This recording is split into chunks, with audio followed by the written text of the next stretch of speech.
H&M, COS, Weekday, what do they all have in common? Same style, same customers, they're all fast fashion and all owned by the same company, the H&M Group. Same as Zara, Bershka and Massimo Dutti. They are owned by Inditex. Inditex and the H&M Group are the fast fashion retail kings, ripping off designs, cheap quality and cosplaying as high luxury. That's what we're gonna talk about today. My name is Daniel2. I do fashion content here on YouTube, TikTok and Instagram, and also of course REDNOTE. All links to my socials are in the description of this video. Without further ado, let's talk about how fast fashion keeps getting away with it. You can't keep getting away with it! You can't keep getting away with it! When you enter a Zara retail store, what are you reminded of? Or better said, what does it remind you of? The clean, simple and minimalistic look reminds you of a luxury store like Chanel or even Dior. Zara sells themselves as a better option to fast fashion, because they try to look more luxurious and elevated, but in the end it's all the same. Every fast fashion label has their function and has their target audience. For example, Pull&Bear, Bershka and Weekday should be seen as streetwear and indie, targeting young adolescents copying and joining fashion trends. Pull&Bear even went so far as ripping off the Stussy logo when Stussy was in hype and using them on their own line called STWD. Zara and Massimo Dutti should be seen as high luxury and giving you the feeling that you're buying not fast fashion, but rather something special. Their target audience are young people who try to be luxurious for a cheap price. But not too cheap, because that would be fast fashion. But the thing is, with that cheap price comes also cheap labor and cheap quality. Over the years, all these fast fashion brands had their share in boycotting and controversy, but still people shop there. From getting called out on low wages that barely meet legal minimums in production, to stealing designs and of course being fast fashion. And not to forget the greenwashing. For everyone who doesn't know what greenwashing is, basically a company pretending to be environmentally friendly. Why copying works so well. People saw something and liked it, but forgot the original and see a rip-off version of it and buy it. Or simply just don't want to spend much money. Every fast fashion brand has something from a bigger brand. For example, Bershka with the leaks in Balenciaga, Pull&Bear with Stussy and Carhartt, Zara and Massimo Dutti with Miu Miu, Chanel and Dior. Fast fashion is known for following trend cycles. And because of that, seasonal trends tend to monthly trends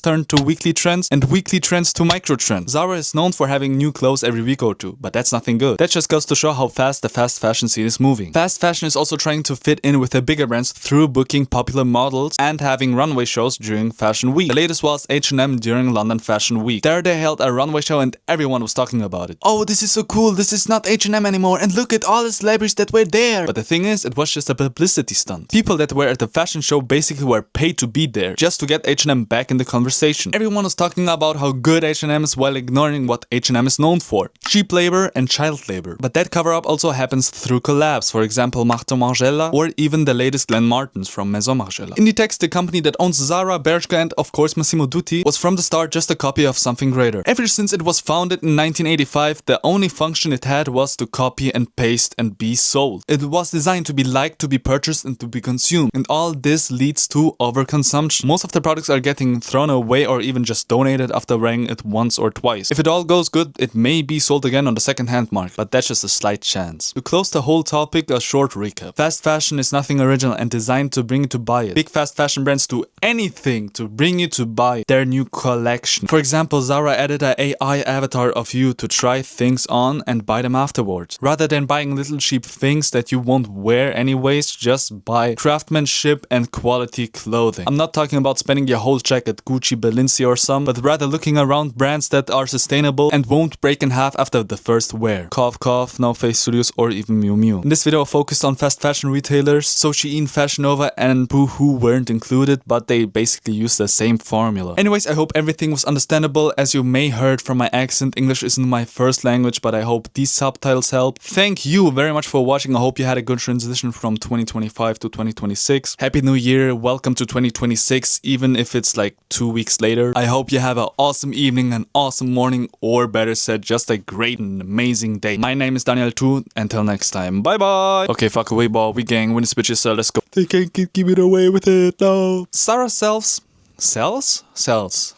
themselves. Digga. Digga, ich kann nicht reden, what the fuck? Was, bin ich so am tweaken, Digga? Warum tweak ich so lang? Wieso tweak ich? Sag mir, warum ich so tweake, Digga. Ich weiß es nicht. I don't know.